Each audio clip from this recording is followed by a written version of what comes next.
Está começando mais um 2A Cast. Hoje nós estamos aqui com um convidado extremamente especial. Nós já fomos lá no podcast dele e ele que tem mais de 10 anos de investidor. Hoje é empresário em série com 5 empresas, nas quais são de vários setores, desde uma incorporadora de imóveis até depilação a laser. Então é um empresário diversificado que vocês vão conhecer aqui hoje e que vai falar um pouco mais pra gente sobre planejamento financeiro, pois ele já trabalhou mais de 10 anos em bancos e vai abordar também sobre como você pode viver de renda. Então, como começar a investir e criar uma trajetória como investidor, tendo um bom planejamento financeiro, até você poder chegar num nível de viver apenas dos seus investimentos. Mas antes de a gente apresentar esse convidado muito especial aqui para 2A, se inscreve aqui no canal da 2A Invest, já deixa o teu like, já compartilha esse podcast com aquela pessoa que sempre quis viver de renda. Até porque, né, Arthur? Quem não quer viver quem não de quer renda, viver né? de renda? Então manda pro seu pai, manda pra sua mãe, manda pro seu irmão, pro seu amigo, porque a gente tem certeza que daqui vai sair muito conteúdo. Ó, o marqueteiro aí, muito É bem. isso aí, cara. Então, estamos aqui simplesmente com ele, André Pereira. André. Muito obrigado pelo Nós convite. que agradecemos. Tá? Agradeço aí estar aqui, ter o privilégio, né? Eu já estive do outro lado da mesa, né? Entrevistando vocês dois. Verdade. E eu fiquei impressionado na época, já, com toda a experiência, mesmo muito jovens, né? E essa visão de empreender, visão de investir, visão de viver de renda, né? Essa vontade de viver de renda, buscar liberdade financeira e educar os mais jovens, né? Que hoje é o mais complexo, porque isso não está na nossa grade curricular, né? Exatamente. Infelizmente. Infelizmente, não Pois está na é. grade curricular, não está nas escolas, a gente não aprende isso, né? Esse é o nosso principal propósito, trazer esse conteúdo com uma linguagem jovem, né? Até porque nós somos jovens, nós começamos, eu tinha 13, o Arthur tinha 14, então os jovens se identificavam com a gente. E aí a gente viu que a gente tinha nascido para isso. Boa, muito bom. Então vamos lá, para a gente começar esse podcast, eu falei um pouco sobre você, André, mas se você puder se apresentar agora com as suas próprias palavras, contar um pouco mais da tua experiência como investidor, da tua experiência dentro do banco, então toda essa tua trajetória profissional que a gente conhece aqui por dentro, expor isso ao público e mostrar o que a gente vai poder apresentar aqui hoje. Claro, assim, ó, claro que falar da gente é sempre mais difícil, né? É mais fácil os outros do que nós nos... Mas eu vou contextualizar um pouco, né? Eu sou itajaiense, né? Nascido e criado em Itajaí. Eu sempre estudei em colégio municipal, estudava no colégio municipal aqui em Itajaí. Estudei para quem é de Itajaí, né? No Avelino Werner, que é um colégio, né? do município. Depois eu fui para um colégio estadual. E com 15, 16 anos, mais ou menos no segundo grau do ensino médio, eu saí do colégio. Saí do colégio, parei de estudar, porque eu achava que... eu já tinha trabalho, já tinha emprego, né? Então eu já tinha um emprego, a minha família tinha uma empresa em Itajaí, e eu pensava assim, pô, meu pai já tem uma empresa, eu vou trabalhar com ele, a gente estuda para quê? Para conseguir um bom emprego, ter um bom salário. E aí eu pensei que, eu já tinha um bom emprego, já tinha um bom salário, não precisava mais estudar. Só que a minha vida deu uma reviravolta muito grande quando eu completei 18 anos de idade.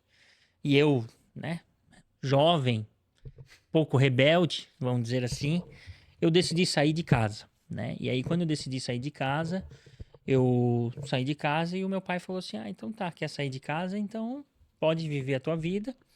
E com meu dinheiro tu não vai viver, vamos dizer assim, e me demitiu da empresa onde eu era funcionário. Então meu próprio pai me Te demitiu, demitiu.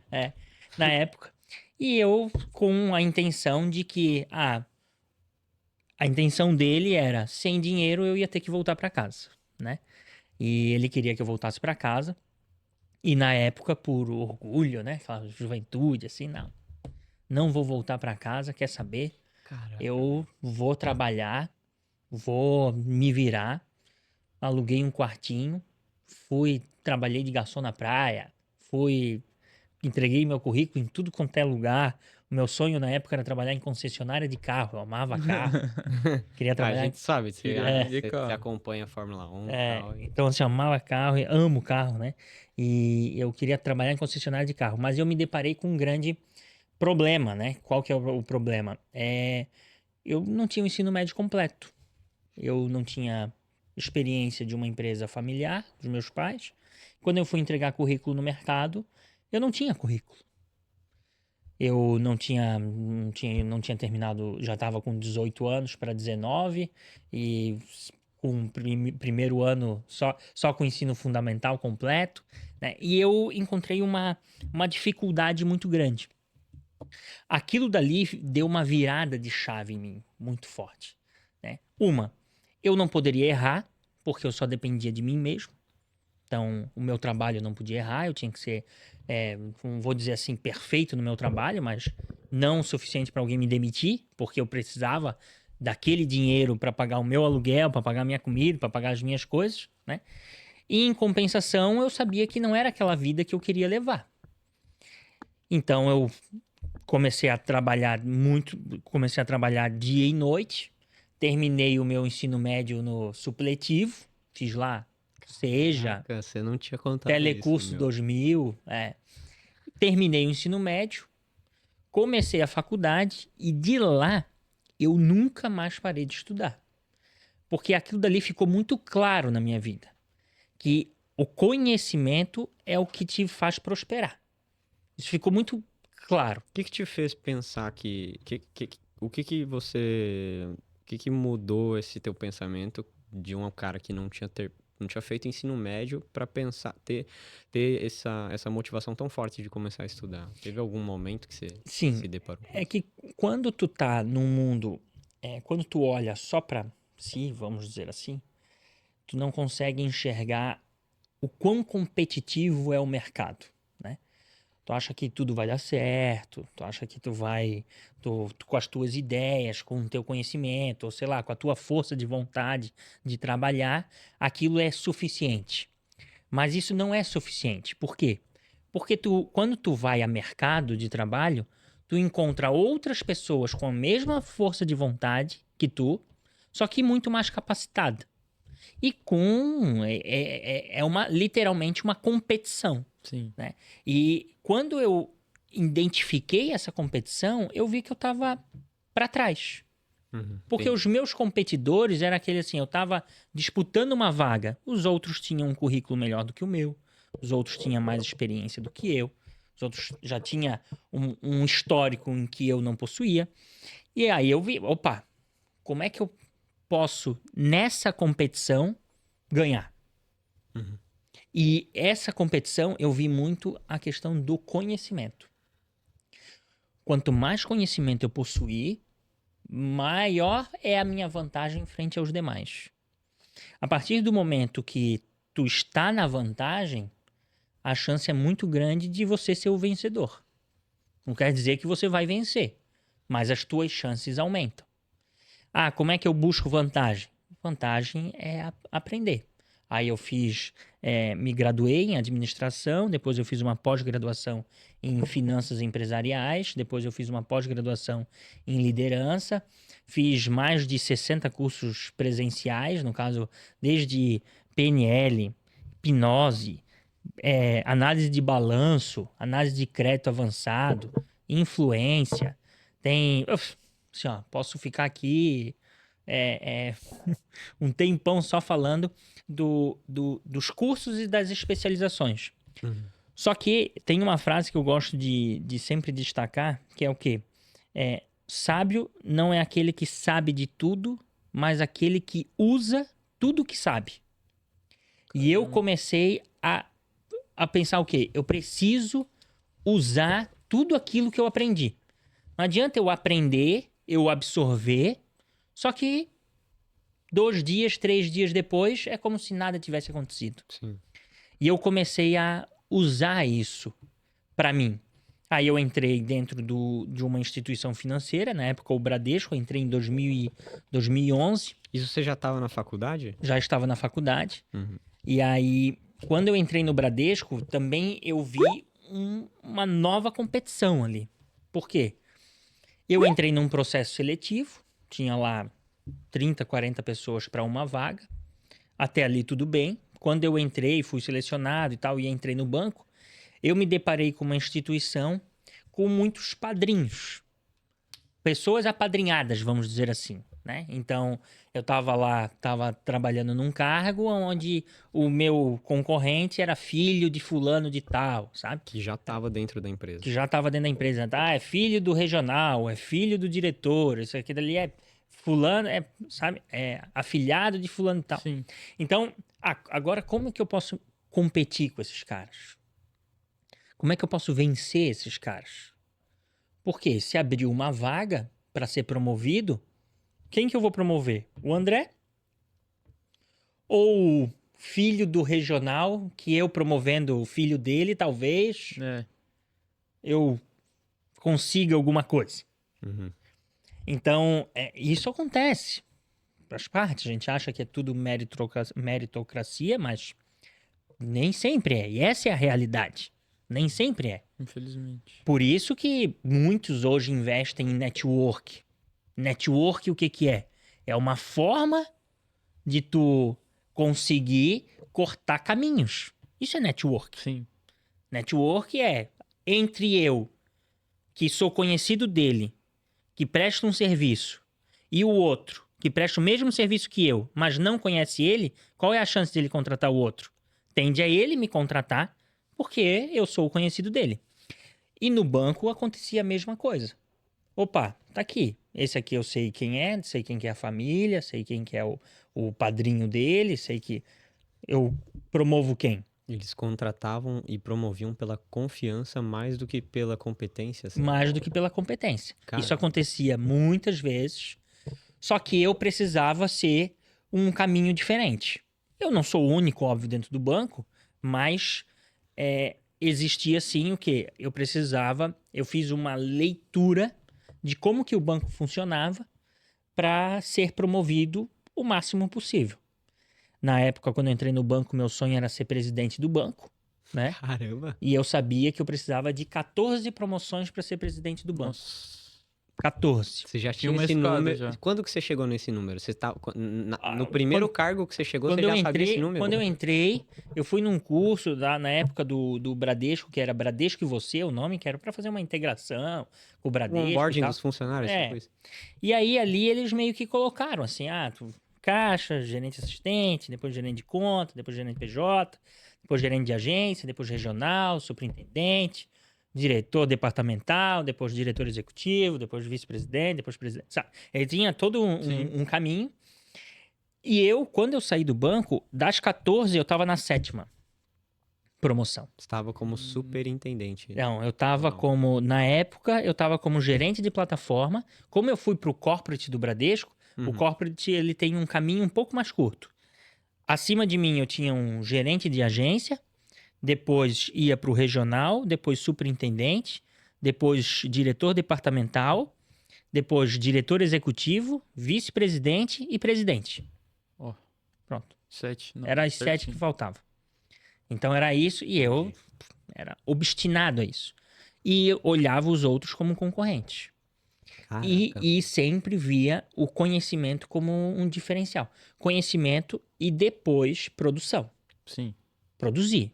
Eu até queria te fazer uma pergunta nessa questão, porque a gente fala bastante de conhecimento e também de habilidades, né? Eu nunca pensei, por exemplo, que eu faria palestras, que eu qualquer coisa do tipo, mas foi algo natural que eu fui desenvolvendo a habilidade da oratória enquanto eu praticava.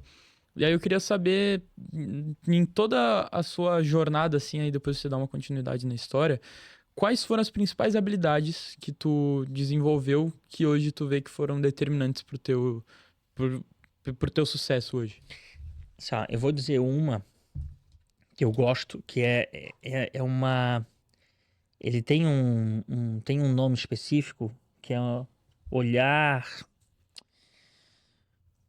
Eu vou dizer que é uma visão 360, né? Tu ter uma visão 360 do negócio em si, né? Tem um nome específico, não sei se tem esqueci, não vem na minha memória agora. Mas quando tu tem essa habilidade de entender o todo, o funcionamento de tudo, sabe? É quase que o caminho. Eu tenho uma empresa, só que a empresa, vamos dizer que eu seja vendedor de uma loja. Tô aqui dizendo. Sou vendedor de uma loja de sapato. Beleza, mas a loja de sapato, ele tem não só a quantidade de marcas, cada marca é uma indústria diferente, é um fornecedor diferente, então eu sei que tem toda uma questão de logística para cada fornecedor, para entregar, tem questão de estoque, então cada fornecedor fica em um estado diferente, por exemplo. Então eu sei que aquele fornecedor que demora mais tempo para chegar o produto, talvez eu tenha que ter um estoque maior. O que entrega de bate-pronto eu tenho que ter um estoque menor. Aí quando eu tenho que pagar esse fornecedor, tá, o pagamento desse fornecedor é mesma velocidade do recebimento quando eu vendo? Então, será que quando eu vendo um sapato, eu vendo em 10 vezes? Será que eu pago esse fornecedor em 10 vezes também? Não, eu tenho que pagar em 2 vezes. Tá, então quer dizer que se eu vendo em 10 vezes e a empresa paga em 2, quanto mais eu vendo, mais caixa a empresa precisa? Sim. Então, será que se eu vender em 5 vezes ajuda o fluxo de caixa da empresa? Será que eu não consigo me destacar em fazer com vendas com mais qualidade, simplesmente visualizando um fluxo de caixa? Será que um vendedor iria visualizar fluxo de caixa da empresa em que ele trabalha? Talvez não. Há grande chance de não. Então, Mas aí já é criado um diferencial, né? já é criado um diferencial, porque ele vai vender com mais qualidade, ele vai ser visto como um vendedor que gera caixa, gera resultado, e talvez ele seja alguém com uma visão mais gerencial. Um cara desse aí vira C-level. Então, ter essa visão. Aí tu tem uma visão um pouco de financeiro, tu tem uma visão de logística, tu tem uma visão de contas a pagar, contas a receber, de contábil. Então, essa visão 360 é o que faz hoje um profissional se destacar. Não é só aquilo. É cabeça de dono, né? Cabeça de dono. Porque a cabeça de dono, ele é literalmente, ele se preocupa com tudo. Se preocupa com RH, que é gente de gestão, se preocupa com controladoria, que envolve contabilidade, controle, contas a pagar e receber, fluxo de caixa, aí logística, suprimento, que está muito linkado a compras, vendas, linkado a comercial, marketing. Pô, esse olhar de um todo. Eu vou fazer uma analogia muito, né? Porque quando eu tinha 14, 15 anos, eu fiz um curso de eletrotécnica no Senai. E quando tu faz o curso de elétrica, é impressionante que desde lá da Itaipu até chegar essa luz que tem aqui no nosso estúdio, existe todo um caminho de transmissão, transformadores, aumenta a voltagem para ele ter a maior distância possível. Então, tem lá 10 mil volts com uma amperagem absurda para ficar nas linhas de alta transmissão, para depois se transformar em 220 volts, para depois vir para cá. Então, esse caminho inteiro, tu vai tendo... E em nenhum momento pode cortar ou não ter conexão. Em nenhum momento. Não existe a possibilidade dessa energia aqui não se conectar com a energia vindo de uma hidrelétrica. E na empresa, ela é a mesma coisa. 100% das coisas se conectam. 100%. Se eu vou puxando um fio, se eu não vendo, o que acontece? Se eu não vendo, não gera caixa. Se não gera caixa, eu não consigo investir em marketing, eu não consigo pagar fornecedor, eu não consigo pagar folha, eu não consigo pagar o aluguel, eu não consigo pagar a luz, eu não consigo... Se eu vendo em X vezes e pago em tantas vezes, qual que é a consequência disso? Ou se eu... entender isso, entender o 360. Isso, para mim, é a principal habilidade que vai fazer um profissional ou se destacar dentro da empresa que trabalha, ao ponto de ir para um C-level, ou abrir a sua própria empresa e se tornar empresário. Ou duas, uma. A consequência é essa. Não tem como ser diferente. Caramba. Foi uma coisa Muito que você bom. falou é muito real, é a questão da conexão, né? Às vezes a gente pensa, não, marketing é uma coisa, vendas é outra, RH é outra e que financeira é outra, mas na verdade não. Tudo se conecta. Tudo tá conectado e isso que você falou, uma pessoa que tem um sonho de, quero trabalhar nessa empresa aqui, quero seguir carreira nessa empresa aqui, não quer necessariamente empreender, você trouxe uma habilidade que é para os dois tipos de pessoa, tanto o cara que quer ser CLT quanto o cara que quer ser empreendedor, o cara que quer ser empresário. Pô, muito, Excelente. muito bom. Então, os jovens que estão nos assistindo aí já sabem que tem que focar em ter visão, galera. Foca em ter visão, desenvolver uma visão 360, que isso vai ajudar vocês E não ficar verticalizado, né, em uma coisa só. em uma coisa só. Isso. Boa. Eu não tenho dúvidas que tu trazer essa visão de dono até para um CLT, tu vai prosperar muito mais. A minha carreira foi muito CLT, né? Eu fiquei 10 anos no banco como CLT. Depois que eu me tornei empresário, eu me senti preparado para aquilo. Por quê? Porque eu já tinha uma visão de um todo. Porque até um banco com 100 mil funcionários tinha uma visualização de orçamento, o Sim. quanto que eu tenho que dar de receita, quantas vezes o meu salário, custo da minha plataforma que eu tinha aqui em Itajaí, custo da plataforma, custo dos colaboradores, né? Tem todo vou emprestar dinheiro, qual precificar o dinheiro para gerar lucro, gerar receita.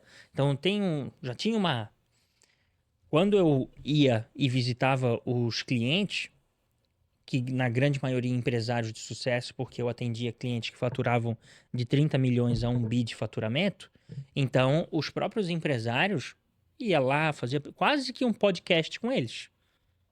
Como é que tá a empresa, como é que tá andando o negócio, visão de economia, como é que tu tá visualizando a economia, como é que tu tá vendo o mercado, como é que tu tá se preparando pro mercado daqui 6 meses, 1 ano, 2 anos. Porque a visão 360, eu tenho uma visão dentro da empresa e fora da empresa. Então, puxa, que legal. Deu para perceber aqui que dentro da tua experiência com os bancos, como você pegou a área de corporate que era focada em atender outros empresários e outras empresas, você acabou desenvolvendo muito essa visão de empresário, de tanto você entrevistar empresários, você acabou desenvolvendo uma cabeça totalmente voltada para o empreendedorismo e já conheceu, com certeza, você, no decorrer dessa trajetória, conheceu vários segmentos, várias áreas, você se identificou com alguma ali provavelmente, e aí foi mais ou menos Isso. E o que abriu bem os meus olhos foi um dia que eu tava conversando com um gerente do Private Bank, né? Do Bradesco, que aí são clientes que tem mais de 10 milhões aplicado. Hoje eu não sei se é 10 ou 15 milhões aplicado. E um dia eu perguntei pra ele e falei assim, quantos bancários tem na tua carteira? Eu perguntei pra ele. E aí ele falou assim, nenhum. Qual que é o perfil dos teus clientes? Empresários. Aí eu assim, qual era a chance de eu, como bancário, tá lá na carteira dele? O que ele vendia? Ele era um gerente de conta que atendia clientes que tinham mais de 10 milhões aplicados. Entendi. Você perguntou pro gerente, entendi. Não tinha pegado. O gerente. É a mesma coisa de chegar aqui, nós estamos aqui no prédio da EQI, né? Se eu pego o assessor de investimento da maior carteira, o cara que atende só milionário, chega pra ele e pergunta assim, quantos assessores de investimento tem na tua carteira? Entendi. Caraca, esse foi o ponto chave que te fez sair do... Aquilo dali eu pensei assim, cara, eu não posso ficar aqui a minha vida toda. Caraca, que animal. Porque senão não vai ser eu, o diferentão, que vou conseguir ser o único bancário milionário na carteira do cara. Uhum. Você tá pegando uma visão de você se tornar independente naquilo, na questão do olhar do assessor de investimentos, por exemplo. Ele adquiriu o conhecimento para ele aplicar na carteira dele? Foi isso? Eu não consegui entender muito bem o raciocínio. O meu ponto, qual foi o meu ponto de atenção? Meu ponto de atenção é, hoje as carteiras, a carteira de um gerente de conta, por exemplo, eu tenho lá, vou citar o Bradesco, né? O Bradesco tem a linha Exclusive, de clientes que ganham entre 4 e 5 mil reais. Uhum. Tem o Prime, de cliente que é a partir de 10, 15 mil reais. E depois tem o private, que é de clientes com dinheiro aplicado acima de 10 milhões de reais. Tá. Ali, tu tem uma ideia de que, tá aqui, se eu sou um cliente exclusivo, eu tô ali naquela faixa ganhando 4, 5 mil reais. Sim. Se eu sou cliente Prime, eu sei que eu tô ganhando a partir de 10, 15 mil reais. Se eu tenho lá 10 milhões, se eu sou um cliente private, eu tenho no mínimo 10 milhões aplicado. Aí eu perguntei pro gerente do private, onde tem lá 200 clientes, um exemplo, Uhum. perguntei quantos desses clientes eram bancários, Agora eu tinha entendido o que ele entendi. falou. entendeu? Caraca. E nenhum era bancário. Que E loucura. aí nenhum era bancário. A partir do momento que nenhum era bancário, o que eu aprendi com essa lição? Qual era a chance de eu ter 10 milhões? Caraca, agora eu entendi o Quase raciocínio. zero. Pô, cara, que pergunta animal. É. Pô. E aí, quando tu vai aqui, quando eu citei o exemplo do assessor, é a mesma coisa. O assessor, ele tem as suas carteiras e ele tem lá nível de assessores. Para pessoas que tem tantos milhões na conta, é esse fulano aqui. Esse aqui é o fulano que tem a maior carteira. Aí tu pega esse fulano, que é o referência do escritório, chega lá pra ele e diz assim, quantos assessores de investimento tem na tua carteira? Putz, agora eu entendi. Peguei a visão. Entendeu? Uhum. Ali foi uma virada de chave. Eu preciso fazer diferente. E aí onde eu perguntei qual era o perfil dos clientes dele. Aí ele falou, são todos empresários. Todos empresários. Só tinha um jeito, Se tornar empresário. tornar empresário. Muito Não bom. tinha outra maneira. Então, já entrando nesse assunto de empresário, fala um pouquinho aí sobre a sua trajetória de empresário, dos seus negócios. Hoje, quantas empresas você tem? Quais empresas? Se puder falar Eu pra vou gente. dizer que a primeira empresa que eu adquiri em 2017. E eu adquiri a empresa no qual o meu pai me demitiu. Caramba. Eu adquiri a empresa. Na época, o meu pai tinha colocado a empresa à venda. Eu tenho outros 3 irmãos, né? Que trabalhavam na empresa. E quando eu soube que o meu pai tinha colocado a empresa à venda, eu fiz uma proposta. Eu já estava bem financeiramente dentro do banco, já estava ganhando bem, o suficiente para pegar as minhas economias, né? Uhum. E comprar a empresa. Claro que eu comprei eu vou ser bem sincero, que eu comprei com um pouquinho de orgulho ali. Sabe? Quer saber? Me demitiu quando eu tinha 18 anos, então vou comprar essa porra. Um ar de provação. Um ar de provação, né? Tá Provar aqui, alguma agora coisa. eu vou comprar e quem me xingou lá atrás, vou mandar embora. Mandei todo mundo embora. Fiz assim. Tirou a gordura da empresa. Tirei. Aí eu fui lá e na época cheguei a vender o meu carro porque tinha pessoas lá há 20 anos trabalhando. Então, pô, pra tu pagar uma rescisão de uma pessoa que tá 20 anos, pô, Nossa. fiz o que tinha pra fazer. Tinha Realmente. gente de 20 anos, a empresa tem 35 anos, né? Então, tinha bastante gente há muito tempo lá. E aí eu fiz isso, só que eu já tinha um conhecimento de eficiência, né? Questão de cargos e salários, produção, meta, aí uma análise muito mais financeira, balanço, resultado. E aí eu implementei todo o meu conhecimento em cima dessa nova roupagem da empresa. A empresa que tinha lá 15 funcionários e faturava 100 mil, eu baixei para 7, faturando 150 mil. Tipo, eu enxuguei e aumentei a eficiência. Uhum. O que começou a gerar mais resultado.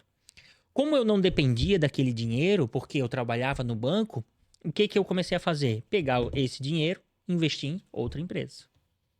Agora eu pego desse resultado. Você continuou no banco? Continuei no banco. Por quanto tempo que você continuou no banco? Eu continuei no banco de 2000. Eu comprei em 2017 e eu fiquei até 2021. Caramba!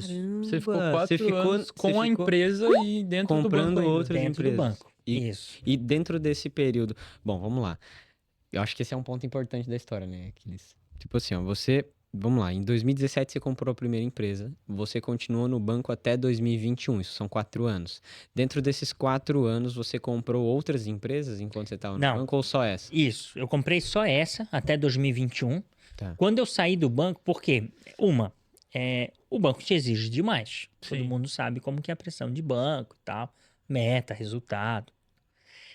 Até 2021, a empresa, e qualquer empresa que depois eu vi a montar ou comprar, a ideia já era modelar para que ela não necessitasse de mim.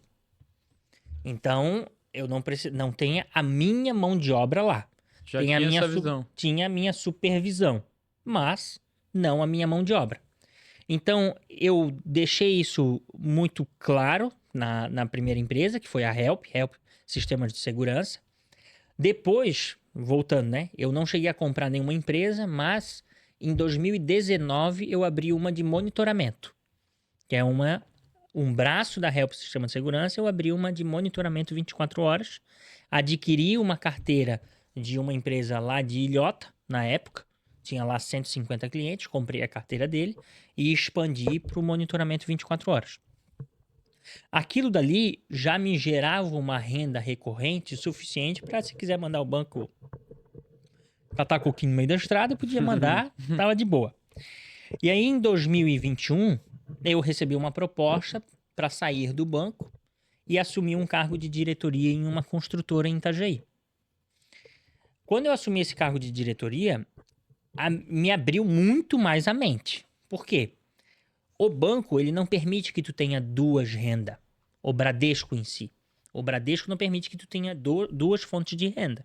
Então aquilo dali me travava muito. Era um foco que tu tinha que vender. O foco era só o Bradesco, então por mais que eu tivesse a Help, tivesse a empresa de monitoramento, aquilo dali estava tudo com a minha esposa tocando e estava tudo no nome dela, ela ganhando absolutamente tudo, porque eu não poderia ter essa renda. Entendi. Quando eu saí do banco, mudou totalmente a figura. Por quê?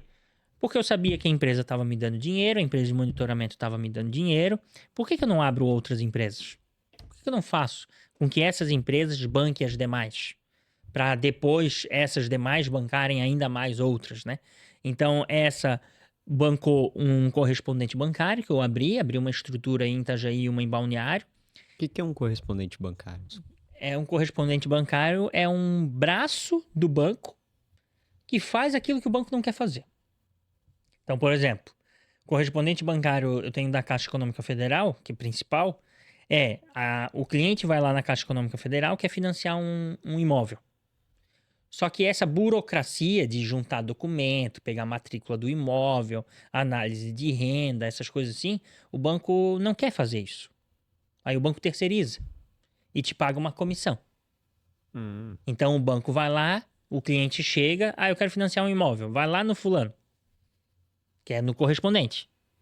Aí eu vou fazer esse financiamento para esse cara, vou fazer a burocracia, na verdade.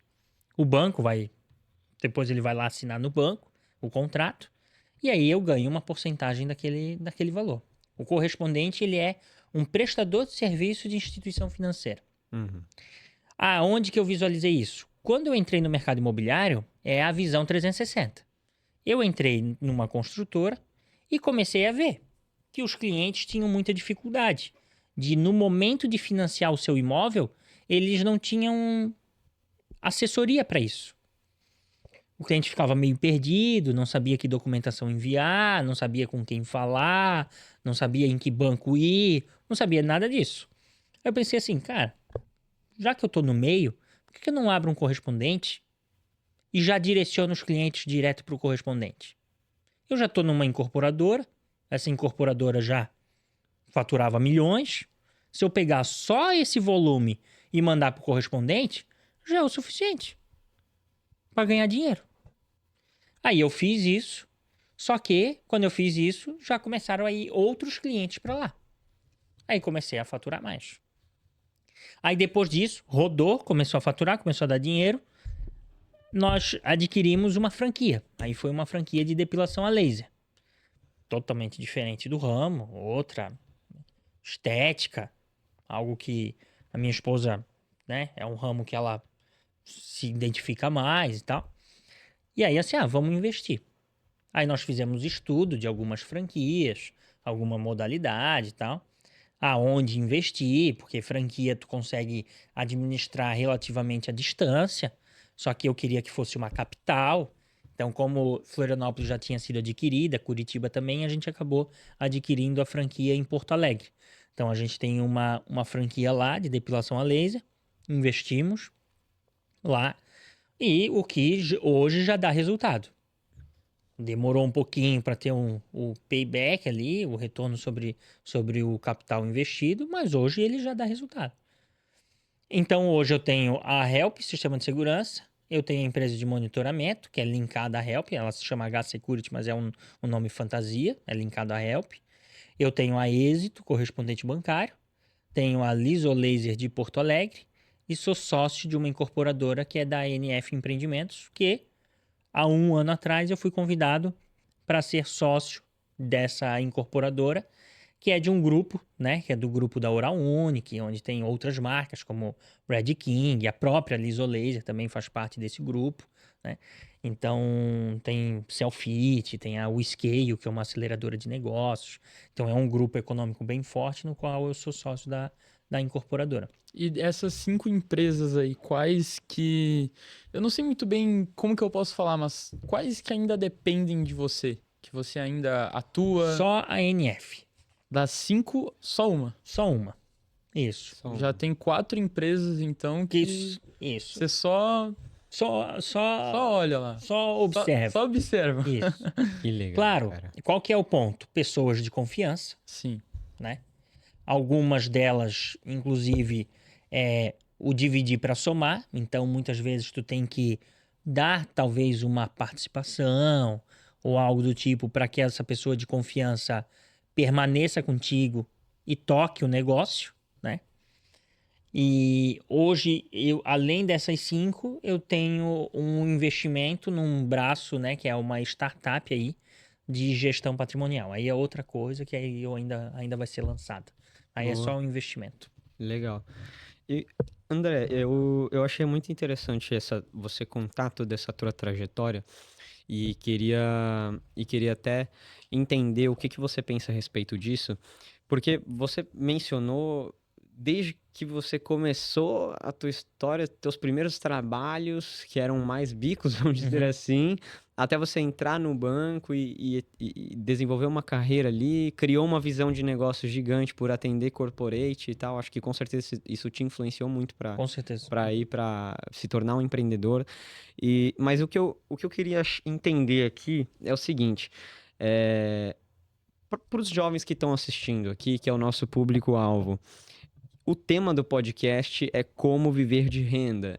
Você acredita que é possível ter patrimônio suficiente para viver de renda com uma vida de qualidade e próspera, vamos dizer assim?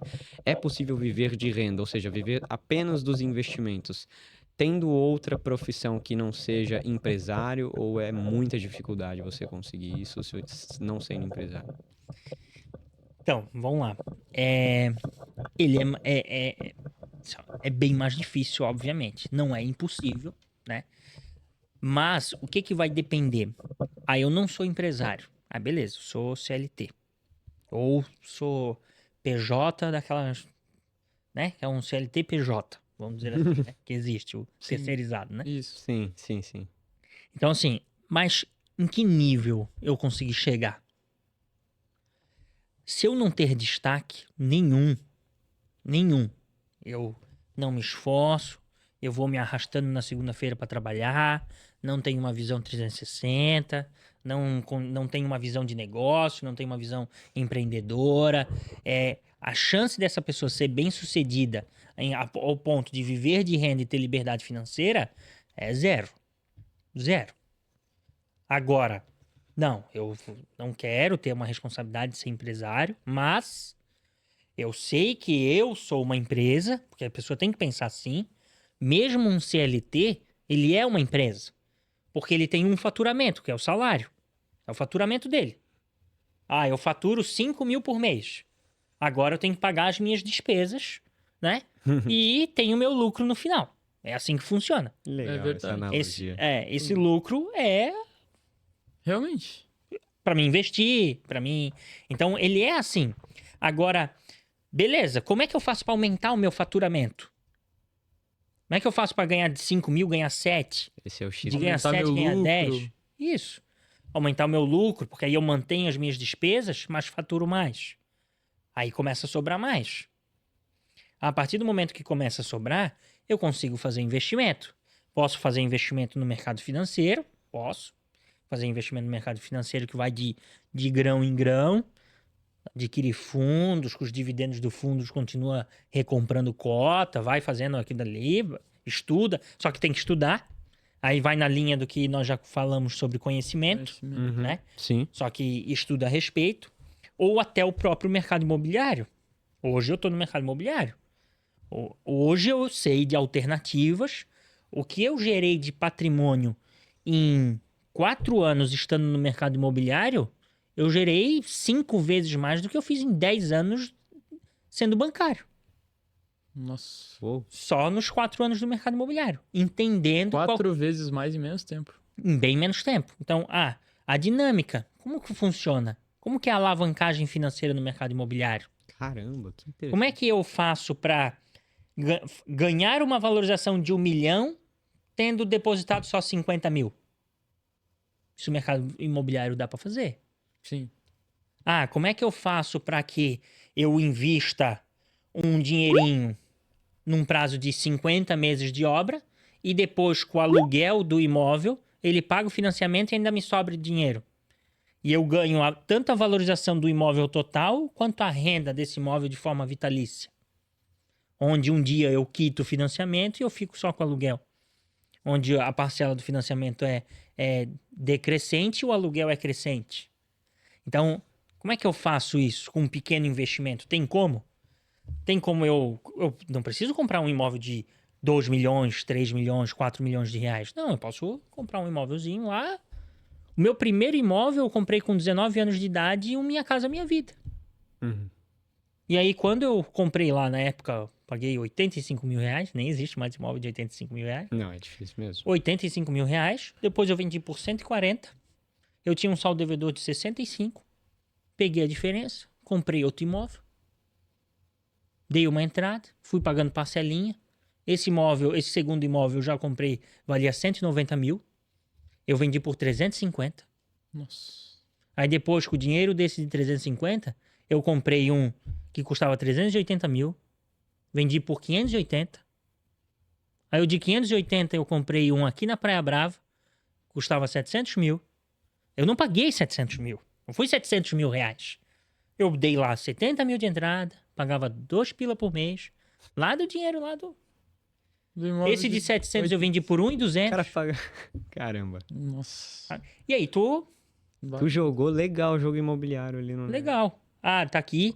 Hoje eu tenho alguns estúdios comprados. Tenho um imóvel de alto padrão. Meu imóvel que eu moro hoje também é um produto de alto padrão. Então, tu vai gerando um patrimônio entendendo que tu tem renda ativa, não é renda passiva, renda ativa das empresas. Essa renda vai reinvestindo tanto no mercado financeiro quanto no mercado imobiliário, vai fazendo alavancagem financeira. Esses próprios produtos eles vão se pagando ao ponto de gerar renda suficiente para tu viver. Então a conclusão que a gente pode tirar é que um CLT com certeza pode ter liberdade financeira, mas ele tem que ter estratégias alternativas. E uma delas que você citou aqui, que inclusive é muito interessante, tudo isso que você falou, ter valorização de 1 milhão só depositando 50 mil, isso aí eu e o Arthur a gente deu uma pesquisada também, entendeu como é que funciona. É uma ótima alternativa. E então qualquer um fazendo investimentos inteligentes consegue chegar Isso. à E liberdade. tendo visão de dono, né? E tendo uma visão de dono. Visão de negócio. É. Visão de negócio, eu tenho que entender que isso são investimentos, não são despesas, né? Então, hoje, se eu pegar a minha remuneração hoje, eu tenho pelo menos 60% do que eu ganho, eu reinvisto. Então, já foi maior. É. 60%. Já foi maior. Hoje Galera, eu tô um pouco mais eu gastador. eu vou anotar Caraca. essa porcentagem. Então quer dizer que você vive com 40% do que você ganha. Vivo com 40% do que eu ganho. Galera, anota isso, galera. Pelo É. amor de Deus. Hoje ele 60%. hoje 60% disso é reinvestido. Nas suas Na sua empresas. grande maioria, mercado imobiliário. Mais de 50% do que você ganha, você investe. Uou. Essa eu achei impressionante. Cara. É assim, ó. Quando tu fala investimento, é literalmente plantando. Quanto mais é a lei da colheita, né? Uhum. Se eu planto 1 hectare, eu vou colher 1 hectare. Se eu plantar 10 hectares, eu vou colher 10 hectares. É assim que funciona também. O quanto que eu quero colher dos meus investimentos? Ele é diretamente proporcional ao quanto eu invisto. Sim. Quanto mais eu invisto, Cara, mais eu vou colher. isso é Poxa, isso é muito interessante e até que fique claro para quem tá assistindo, porque eu achei isso sensacional que você falou agora. E é uma coisa muito importante que eu já ouvi de vários outros empresários juntos com a Aquiles, da questão de você subir o seu padrão de vida muito Sim, devagar. Era isso que eu ia falar. Então, você não acompanhar o crescimento das empresas, você, tipo assim, ó, o teu padrão de vida não seguir o crescimento das suas empresas. Você fazer isso de forma não linear, então mesmo que a tua empresa esteja crescendo, você mantém teu padrão de vida por um bom tempo e opta por investir mais do que gasta, ao invés de gastar mais do que você está investindo. Tanto é que você mencionou aqui, você investe mais de 50% do que você ganha. É impossível a conta não fechar, é impossível você não colher tanto como você está falando. Então, para a galera que está assistindo, outra regra que fica que eu entendi aqui para atingir liberdade financeira e poder viver apenas dos investimentos em algum momento da vida, a gente precisa não acompanhar o crescimento das empresas no nosso padrão de vida e focar em construir um estilo de vida em que a gente investe mais do que a gente gasta. Seria isso? É isso, e eu vou te dizer assim, ó, eu fui assertivo sem saber também, tá? Eu vou dizer assim, quando eu tinha 19 anos, mesmo amando o carro, a minha primeira compra foi de um imóvel. Nossa. Eu não tinha carro. Cara, Eu amava carro. Então, sem querer. foi uma sequência de decisões corretas que fez. Isso. Nossa. Então, assim, se eu tivesse comprado... Qual que era o ponto? Na época, quando eu comprei um imóvel, eu dei lá R$2.000 de entrada e pagava R$900 por mês. R$800 por mês. Quando eu fui comprar um imóvel, eu tava com vontade de comprar um carro. Só que se eu comprasse o carro, eu não ia conseguir comprar o imóvel. Mas se eu comprasse o imóvel, eu conseguiria comprar o carro. Por quê? Porque o imóvel, ele sendo alugado, eu zerava. Então eu pagava R$900 de parcela e eu aluguei por R$900 o imóvel. Aí me sobrou dinheiro para comprar o carro. Se eu tivesse feito a ação contrária, tivesse comprado o carro primeiro, eu não teria dinheiro para comprar um imóvel. Foi só uma troca que muitas vezes a gente pensa, pô, tô ganhando mais dinheiro, o que eu vou fazer? Vou trocar de carro. Bah. Vou Isso é um tiro no pé, né? comprar, sei lá, vou andar de roupa de marca, vou, sei lá, qualquer coisa do tipo. Vou viajar, vou isso. Não quer dizer que tu não vá fazer isso, mas tu tem que saber qual o momento. Tu tá no momento do plantio ou da colheita? Se tu tá no momento do plantio, não tenta colher. Não vai dar certo. Não vai dar certo. É assim que funciona. Tem um exemplo que eu lembro que que eu vi num vídeo, assim, algo bem didático, que falava assim: o teu salário é como se fosse uma pizza. Então, quando tu ganha o teu salário, tu ganha uma pizza. E aí, cada despesa tua é uma fatia. Aí tu tem uma fatia para luxo, uma fatia para água, uma fatia para telefone, uma fatia para tu comprar roupa, uma fatia para tu, sei lá, outras despesas e tal. E aí tu vai entendendo que muitas pessoas dá fatia para todo mundo e não sobra uma fatia para ela. Essa fatia para ela é o reinvestir. É como se eu tivesse comprado uma pizza, desse para todo mundo e quando olhasse a pizza não tinha mais fatia nenhuma. Então, será que eu tô me priorizando? Quando eu falo que eu invisto mais de 50%, é como se eu pegasse a pizza, desse a metade para os outros e a outra metade ficasse só para mim. A gente usa um exemplo bem interessante com pizza também, que, por exemplo, eu dei um exemplo desse numa palestra. Digamos que a pizza tem 10 pedaços. Uhum. Aí, se 60% do dinheiro que você ganha vai para suas despesas, dos 10 pedaços da pizza, 6 vai para sua despesa. Aí eu usava, tipo, sabores de pizza para ficar didático, né? Esse exemplo é muito, muito interessante. E aí eu queria te perguntar agora, mudando um pouquinho de assunto, André, que eu quero saber um pouquinho da sua visão, que é algo que eu pergunto principalmente para quem está na ótica dos investimentos e conhece o mercado financeiro, que você conhece muito bem.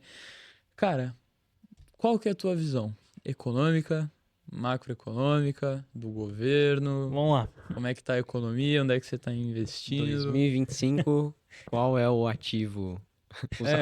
Qual que é o melhor Se tivesse investimento? Não existe, né? A gente sabe que Qual não é a existe. Bola de Mas cristal aqui, né? Qual que é o melhor investimento? Essa pergunta é o boa. que você tá aportando mais aí? Não, assim, ó, vamos lá. É importante destacar que Eu tô- quando eu estava no mercado financeiro, sempre que eu ia... Por que eu aprendi muito sobre economia?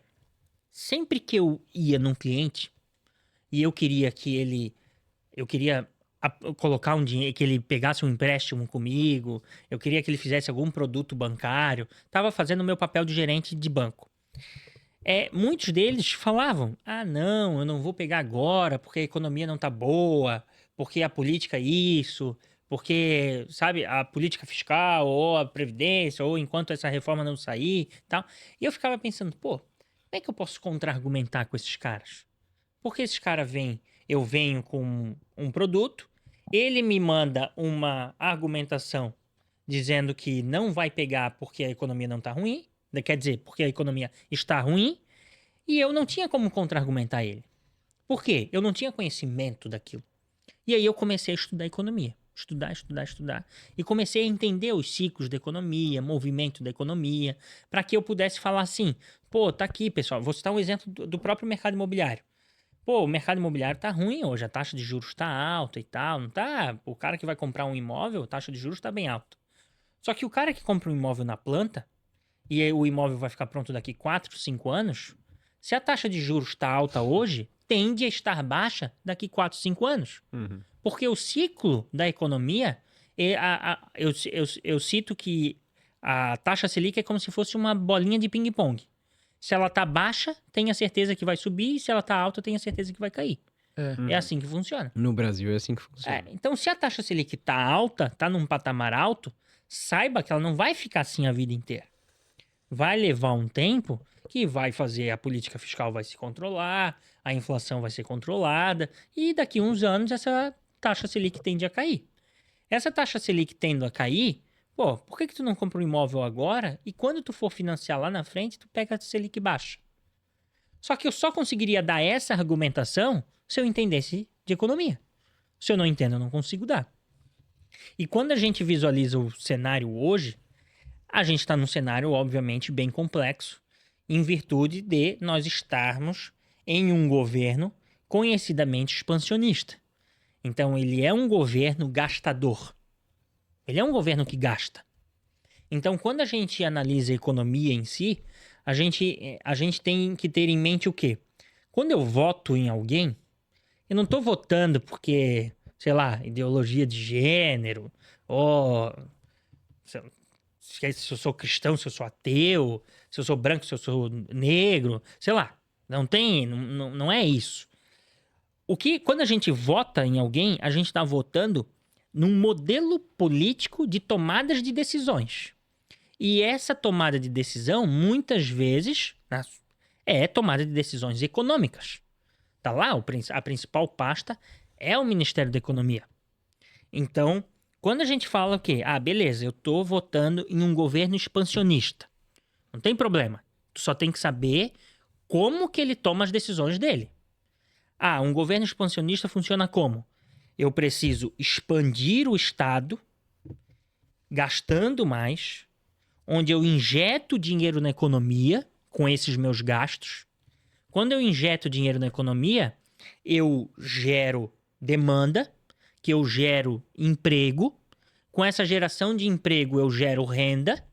Com essa renda, eu gero consumo. Com esse consumo, eu arrecado impostos. E com essa arrecadação de impostos, eu pago a minha expansão. A minha dívida que eu fiz para iniciar o ciclo. É assim que funciona. Então, eu gasto, do gasto eu gero demanda, da demanda eu gero emprego, do emprego eu gero renda, da renda eu gero consumo, do consumo eu gero impostos, dos impostos eu pago o que eu gastei. É assim. Só que, quando uma parte desse círculo se quebra, ele vira uma bola de neve sem fim. Ah, André, como assim? Vamos lá. Eu gasto, aí desse gasto eu gero demanda, dessa demanda eu gero emprego, desse emprego eu gero renda, dessa renda eu gero consumo, desse consumo eu gero inflação. Aí quando eu gero inflação, eu reduzo o consumo, no qual eu reduzo a arrecadação, e se eu reduzir a arrecadação, eu já tendo gasto, e agora? Déficit. Então, quando eu faço um déficit, o que eu preciso fazer? É a mesma coisa lá do nosso salário. Quando a gente falou, eu ganho lá 5 mil e gasto 4, eu tenho um superávit. Eu ganho 5 mil e gasto 6, eu tenho um déficit. O que nós, pessoa física, faríamos se eu ganho 5 e gasto 6? Só tem 2 jeitos. Ou eu ganho mais, ou eu reduzo as minhas despesas. É assim que funciona. Reduzir as despesas é difícil, né, pro governo. Quando a gente tá falando do governo, o governo tá ganhando 5. Só que ele tá gastando 6. E ele tá gastando 6 com a intenção de, lá na frente, receber 6. Só que ele acabou recebendo 5. Porque ele gerou inflação, essa inflação reduziu o poder de compra, reduzindo o poder de compra, reduz o consumo, reduzindo o consumo, eu arrecado menos. Só que eu já gastei. Aí eu preciso aumentar a arrecadação, eu preciso aumentar impostos. Para mim aumentar impostos, o que acontece quando a gente aumenta impostos? Aumenta o preço das coisas, aumenta a inflação, diminui o consumo, diminui a arrecadação. Quanto mais impostos eu aumento, menor é o consumo, menor a arrecadação. E vira uma bola de neve ao ponto de gerar inflação estratosféricas, como aconteceu na Venezuela, como aconteceu na Argentina, de inflações enormes, porque eu preciso taxar tudo que vejo pela frente, porque eu já gastei. E eu preciso pagar aquela dívida que eu adquiri. Eu não emiti títulos públicos, eu não emiti letras, sei lá, eu não emiti papel para dívida, eu não tenho que pagar os juros, eu não tenho que, esse papel não tem vencimento, eu tenho que quitar. Quito como? Se eu estou arrecadando menos. Então, quando a gente fala de, votei no fulano, não tem problema. Tu tem que entender o modelo e fazer a leitura. Como é que nós estamos? Aí a gente vai fazer o seguinte. A partir do momento que eu sei que foi expansionista, o nosso governo está gastando mais ou menos. Aí tu vai lá e faz um tique. Como se fosse um check, assim. Check. Tá gastando mais. Opa, ok. Ele tá fazendo o papel dele. A demanda subiu ou desceu? Subiu. PIB aumentou. Demanda, ok. Projeção de PIB em alta, ok. Geração de emprego, como é que tá? A geração de emprego, tá nos menores níveis históricos. Tá bom. 7% de taxa de desemprego. Tá bom. Aumentou a renda? Aumentou. Tu vai fazendo check. Tá funcionando. Inflação. Tá controlada? Não. A inflação não tá? Não. Não à toa a Selic tá subindo. Não à toa a Selic vai bater aí seus 15% ao ano. Então, se a inflação não tá, ai meu Deus, esse momento da roda se quebrou. Porque se a inflação não tá controlada, eu preciso fazer ajuste fiscal, preciso reduzir custos, ou eu preciso que reduza investimento, ou eu preciso arrecadar mais, fazer uma reforma tributária, taxar PIX, sei lá, qualquer coisa do tipo. Preciso fazer. Alguma coisa eu tenho que fazer. Porque esse braço se quebrou. E eu não posso deixar com que a inflação suba, porque eu já gastei, eu já aumentei as minhas despesas. Se a inflação subir, eu vou arrecadar menos e vou virar esse ciclo sem fim. Só que como que eu faço para segurar a inflação? Eu subo taxa de juros. Só que quando eu subo taxa de juros, eu aumento ainda mais as minhas despesas. Porque boa parte da dívida pública é pós-fixada. Então, eu aumento a taxa de juros, eu aumento as minhas despesas financeiras, e aí, filho. Meu Deus. Ah, se eu votasse no outro lado, por exemplo, que não é expansionista, ele já faz o caminho contrário. Ele enxuga a máquina pública com a intenção de, a partir do momento que eu enxugo a máquina pública, tu vê que ele faz o caminho contrário. Esse aí, só pra confirmar, é o modelo contracionista. Contracionista. Contracionista. Contracionista. É o modelo que a gente chama de liberal, né? Uhum. Onde o modelo liberal é menos Estado, Menos Estado. mais liberdade para a decisão dos outros, né? Então, a partir do momento que eu enxugo, eu necessito arrecadar menos. Então, automaticamente, na teoria, eu cobraria menos impostos, o que aumentaria o consumo, o que geraria mais arrecadação, o que, como eu reduzir a despesa e eu estou gerando mais arrecadação, eu diminuo impostos, porque eu não preciso arrecadar tanto. Ou eu melhoro os investimentos. E aí a gente entra num caminho como se fosse a economia americana hoje, que é com... Não vou dizer que é baixa arrecadação, que não é, eles arrecadam muito, mas arrecadam muito porque a economia gira muito. Sim. Taxa é baixa, muito giro. O nosso taxa é alta, pouco giro. E é um dos maiores impostos do mundo. É. Então, quando a gente fala do nosso cenário atual, ele é um cenário bem desafiador. Bem desafiador. Assim, solução... Proteção. Proteção. O cara Não ficou posso em falar. silêncio. O cara ficou em silêncio. Corta. Tá? Sim. Assim, a solução, ele é uma mudança de política, literalmente. Sim. Ela precisa, sim, de alguma forma, mudar. Precisa mudar. Uma Só mudança, votar diferente. uma cara. mudança de modelo político de tomada de decisões. Uma mudança de política de tomada de decisão. Claro que envolve, sim, é complexo. E eu entendo por que as pessoas votam num expansionista, por exemplo. Pode ser picanha. sei lá. Não, vota porque, assim, ó, querendo ou não, o Brasil é um país pobre. É um país que ainda necessita de muito assistencialismo. Além do assistencialismo, o populismo funciona muito bem. O populismo funciona muito bem. Só que as pessoas acham que o governo liberal iria simplesmente abrir mão do assistencialismo. Mas não é assim que funciona. É só a gente pegar o próprio governo que nós tivemos na pandemia. Nunca se transferiu tanto dinheiro público para o privado. Nunca.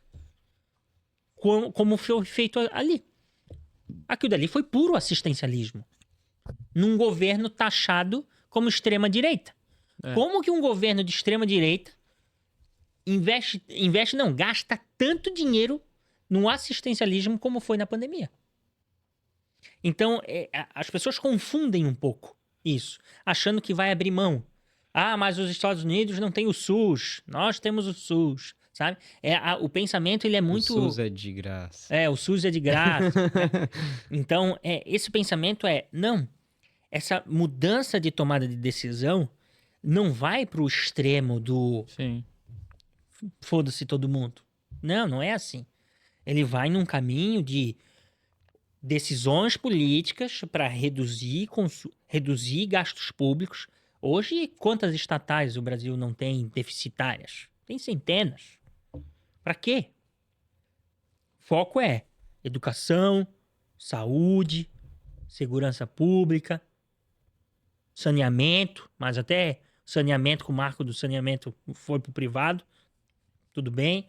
Então, saúde, segurança pública e educação. Pronto. O resto, deixa o mercado trabalhar. Uhum. E você, como que você está se posicionando agora nessa situação da economia? Então, Quer fazer um ping-pong, Aquiles? Como assim um ping-pong? Um ping-pong, a gente faz um ping-pong, a gente faz uma pergunta pra Não, ele, tá, lembrei. pós-fixado, pré-fixado. A gente vai, pergunta pra ele, faz um ping-pong.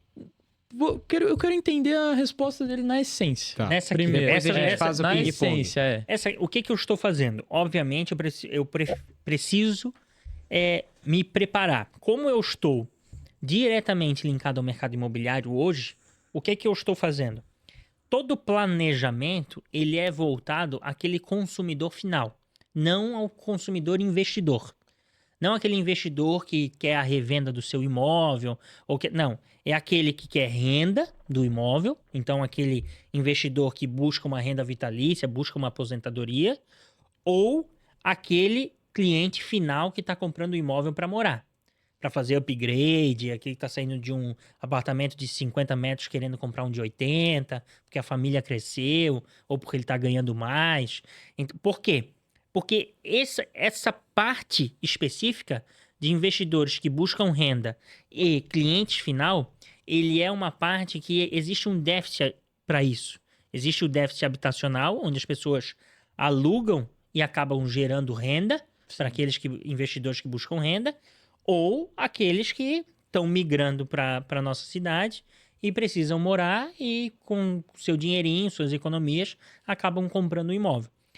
Isso faz com que tenha menos volatilidade de uma economia um pouco menos aquecida, vamos dizer assim, né? Para uma economia menos aquecida. A economia menos aquecida vai travar o mercado imobiliário, principalmente para aqueles imóveis para revenda. Por quê? Porque a economia menos aquecida, o cara vai sentir assim, eu vou comprar esse imóvel aqui agora, não sei como vai estar a economia, é meu segundo imóvel, então eu não tenho necessidade de comprar. A partir do momento que eu não tenho necessidade de comprar, o cara pode ter a opção de não comprar. Sim. Pode dizer, não quero. É só investimento mesmo para revender. Como o mercado não tá bom, eu vou esperar. Vou ficar aqui pagando 15%, sei lá, ao ano, lá, 18%, se consegue, pré-fixado. Então, vou ficar aqui. Esse mercado da revenda do imóvel, ticket 1 milhão, 1 milhão e meio, 2 milhões, até 3 milhões, isso eu sinto que vai parar nesse mercado. Aí como que eu estou trabalhando? Focando em produtos para um público diferente. Estúdio, apartamento menor, ticket menor, 400, 500, 600 mil, investimento baixo. Qualquer um praticamente pode comprar, porque a entrada é baixa, a parcela é baixa. Então, eu estou me preparando para esse cenário menos aquecido do mercado imobiliário. Que vai acontecer. Legal. Muito bem. Bom, então acho que a gente vai indo para o final. Até uma pergunta que geralmente a gente sempre faz aqui, né, André? Para todo mundo que O vem. ping-pong não vai ter mais. O ping-pong. O cara Verdade. esqueceu do ping-pong, eu tava esperando o ping-pong aqui. Tá. É que tu não falou nada, então beleza. Vamos pro Faz o ping-pong. ping-pong. Tá, vamos pro Eu me ping-pong. esqueci totalmente, cara. Caraca, eu me esqueci totalmente. Não, então... Bem que a gente já passou Passou uma hora e pouquinho do horário, mas então, vamos lá. deu pra falar bastante E antes coisa. só vamos falar dos patrocinadores aqui, pra gente Pode não falar, esquecer pode dos falar. patrocinadores. E nós queremos agradecer muito aqui a EQI Investimentos por toda a parceria que a gente tem com eles, tanto desse estúdio maravilhoso que vocês estão vendo aqui, que a gente está dentro da EQI, como as outras parcerias que a gente já, ano passado, por exemplo, impactamos mais de 40 jovens em um projeto lindo que a gente fez de 3 meses, trazendo educação financeira e o empreendedorismo para esses jovens. A PIB Education, que é a graduação focada em formar líderes e CEOs que eu estudo hoje. Então, estou começando meu primeiro semestre em administração na PIB e o Aquiles também pretende estudar por lá e nós temos uma parceria gigante com essa marca. E também o Energia ABC, Muito que é a bom. escola que eu estudo hoje. A gente faz muitos projetos lá. Já fechamos aí 3 turmas do Roda de Finanças por lá e é uma escola muito especial, muito acolhedora, que eu tenho certeza que se você quiser uma educação diferenciada em questão de ensino médio para o seu filho e que também tem a 2A fazendo parte lá, você não vai se arrepender. Muito bem, muito bem. Então vamos para o ping-pong. André, Cara, eu já adiantando que eu não tô com ideia para ping-pong, tá? Tu me pegou de surpresa, então vai Tá. comandando aí que eu Beleza. sigo depois. Falando de renda fixa, você prefere investir em dívida pública, privada ou bancária? Eu prefiro em dívida privada. E de preferência, se for dívida pública hoje, pré-fixado, com certeza, né? Mas Com certeza, a marcação do mercado tá boa ali, o negócio. tá boa. Bom, legal. E deixa eu tentar fazer perguntas mais simples aqui. Você tem uma alocação maior em ações ou fundos imobiliários no Brasil? Hoje eu vou dizer que nenhum nem outro. E qual você Chocante. prefere? Eu já investi muito em ações, já investi muito em fundo imobiliário. Hoje, o meu recurso de fundo imobiliário eu aloquei diretamente para o mercado imobiliário Sim, puro, entendi. né? Então, acabo não pagando taxa de administração e nem alguma coisa de que o fundo imobiliário, a liquidez acaba corroendo um pouquinho o teu resultado, não nos dividendos em si, mas no valor da cota. Né? Então, hoje, como está andando muito de lado em virtude de Selic, a tendência da Selic alta já estava há algum tempo atrás, então eu me desfiz antes da Selic subir, porque ele lateraliza, né? Tanto ações Sim, sim. quanto fundo imobiliário acaba ficando mais lateralizado quando a Selic está muito alta. Hoje é crédito privado, meu investimento é em crédito privado e dívida bancária, né?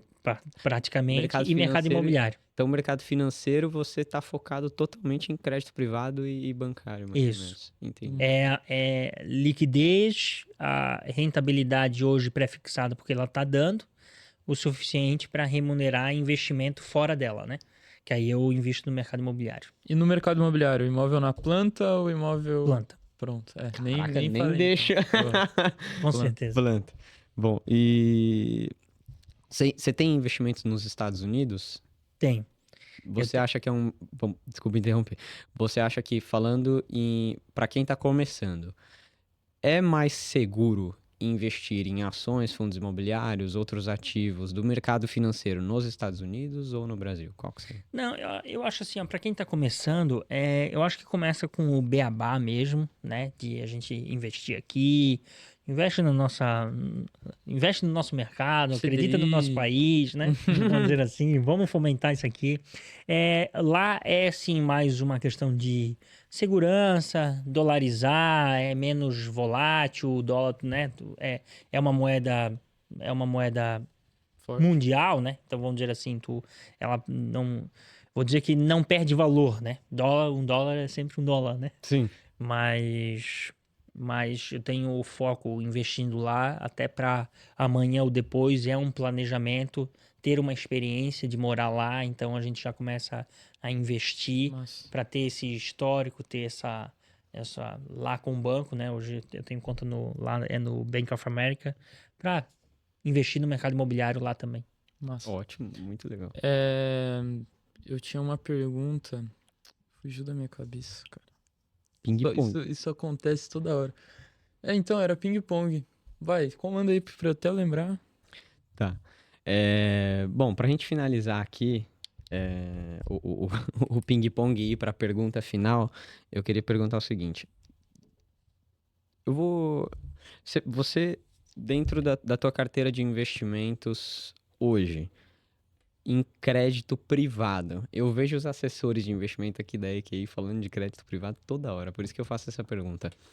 Qual que é a tua maior alocação? Você prefere CRI, CRA ou debenture dentro de um crédito privado? Então, vamos lá. Particularmente, eu tenho os três. CRA não. Eu tenho CRI e debênture. Mas... E fundo privado, né? Porque aí ele entra numa linha de... Assim, ó, por que que eu prefiro o crédito privado, né? Obviamente, tentando pegar aqueles fundos com patrimônio líquido bem alto, que tem uma diversificação muito boa, né? Para entender aonde que eles estão alocando aqueles recebíveis, porque existe sim risco. Quando a gente fala de fundo de crédito privado, ele acaba tendo o quê? Não tem a garantia, né? Que é necessária do FGC, do né? FGC. Uhum.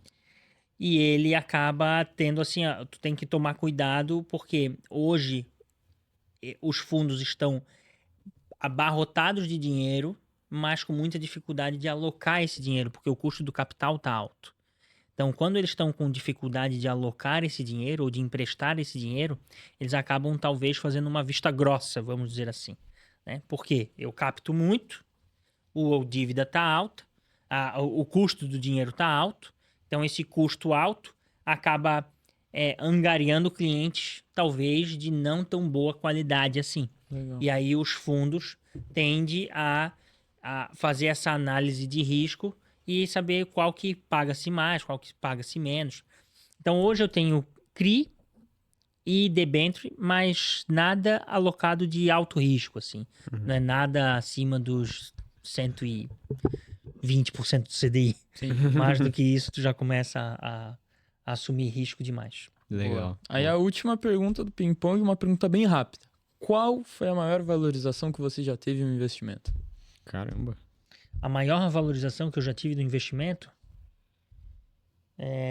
cara, É que você jogou aberto, né? Tu tem que... Em qualquer investimento. Mercado Qualquer financeiro investimento. ou imobiliário? Qualquer investimento. Qualquer investimento. Você investiu aquele dinheiro, o maior retorno assim que você teve em dinheiro voltando. Se você se recordar de alguma situação. Assim, eu vou dizer que o mercado imobiliário, ele tem um específico, que foi um investimento que eu fiz. Eu tenho a Help Sistema de Segurança, eu adquiri um imóvel com uma permuta de Caramba. serviços. Legal. Então, o que aconteceu ali? Eu adquiri um imóvel que custava 320 mil reais. Tu permutou os 320? Aí, o que aconteceu? Eu permutei a metade, 150 mil reais, em que eu ia dar esses 150 mil em material, mão de obra e tal. 150 mil. Os outros 150 mil eu ia pagar na entrega do imóvel. Então, eu paguei 150 mil reais. Quando o imóvel estava ficando pronto, ele estava valendo 700 mil. E aí, eu tinha um saldo devedor de 150 mil. Aí, o que eu fiz? Eu fui lá, dos 700 mil eu fiquei com 550. Peguei esse 550 e botei em um outro imóvel, que valia 1.200.000. Eu dei 550 mil e fiquei com um saldo devedor para as chaves, de 600 e pouquinho. Aí fiquei com esse saldo devedor das chaves, passou um tempo, esse imóvel saiu de 1.200, foi para 1.700. Aí eu vendi 1.700, eu tinha um saldo devedor de 600 e pouquinho, 1.700, eu já fiquei com 1.100. Esse 1.100, Que isso? eu fui lá, comprei outro imóvel. Só que onde que eu quero chegar com isso? O meu investimento foi os 150 de uma permuta Velho, que bizarro. que passou do 1 milhão. Apenas com a valorização do imóvel, adquirindo outro, fazendo upgrade dentro do mercado Então não imobiliário. foi um investimento único, foi mais uma alavancagem que tu fez. Eu investi 150 mil, Permutou ainda. permutei, que me saiu mais barato. E no final, eu peguei esse dinheiro, comprei um terreno de 20 mil metros, vou fazer um clube Não é de possível. pádel, de casa de campo. Meu... O cara... Esse foi bom. No final, em quanto será que a gente vai parar em aqueles 10 milhões, 20 milhões? Esse foi bom. Teve um, por exemplo, aqui também, que eu adquiri um imóvel aqui na Praia Brava. Era um imóvel de 720 mil. Eu dei 70 mil de entrada. Pagava 2.500 reais por mês. Aí eu sei que eu tinha pago uns 180 mil, mais ou menos. Passou 1 ano e meio, assim, 2 anos.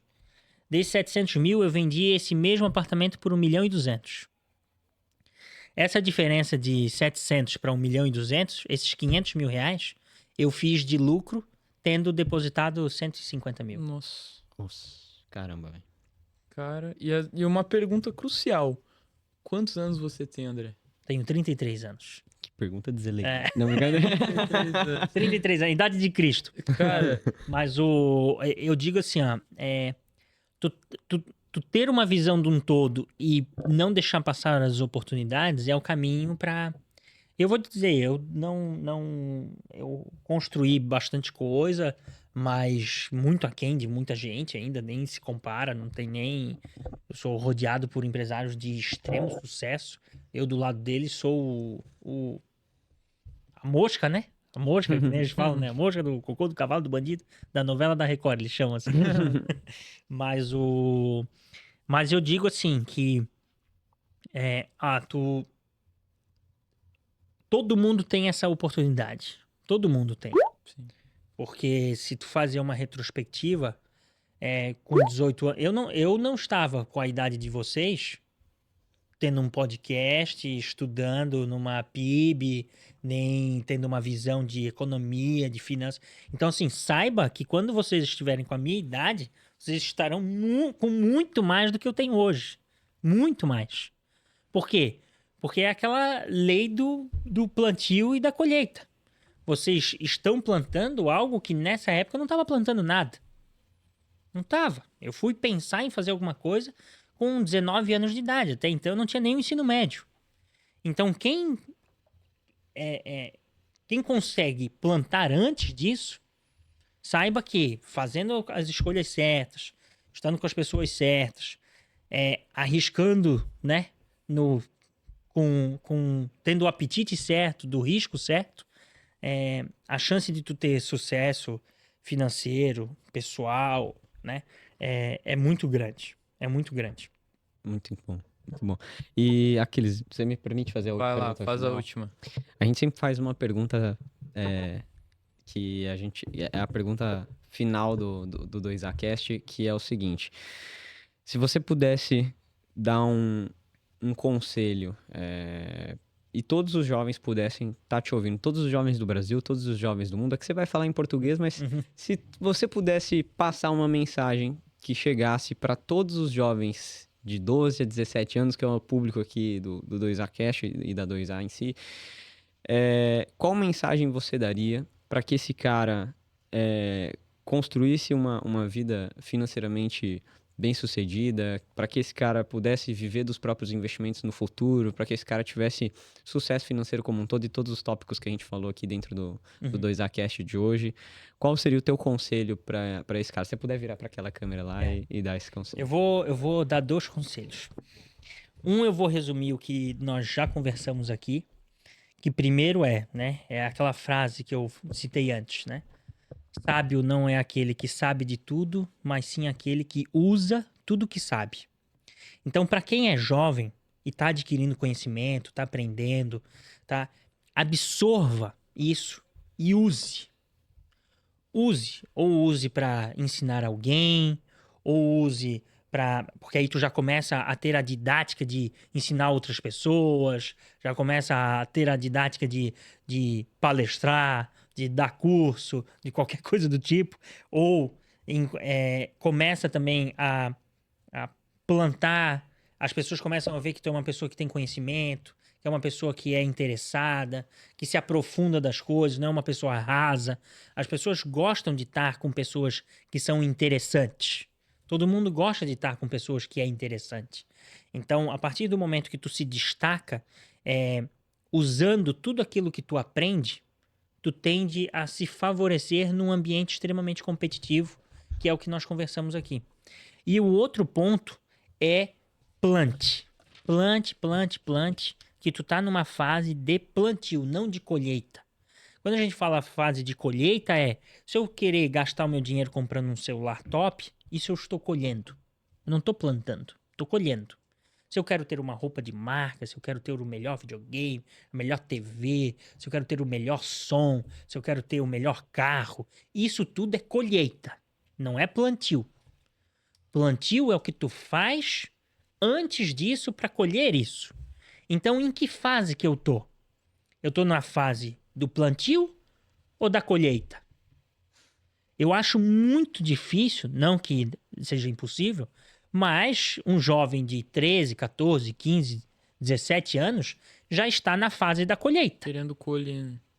Eu acho que é a fase do plantio. Deixa a colheita para depois. Mas plante, invista.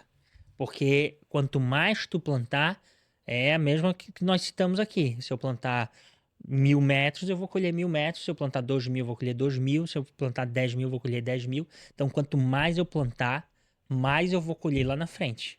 Ele é diretamente proporcional.